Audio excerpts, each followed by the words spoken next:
Cinema দেখতে ভালো না লাগলেও হবু স্বামীর আবদার মেটাতে বারবি নামের একটি সিনেমা দেখেই এলো ঝিনুক।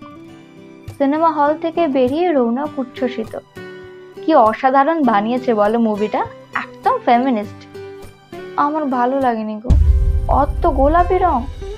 আরে ওটাই তো মেসেজ, মেয়েরা পিছিয়ে থাকবে কেন। তাও কেমন বোরিং লাগলো। ধুর, তুমি সেই গাইয়াই রয়ে গেলে ঝিনুক। কত বড় বড় সমালোচকরা এই সিনেমাটার প্রশংসা করেছে জানো, আর সেখানে তুমি।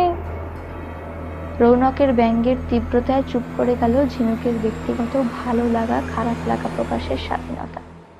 স্বঘোষিত ফেমিনিস্টের কাছে আরো একবার হেরে গেল ফেমিনিজম।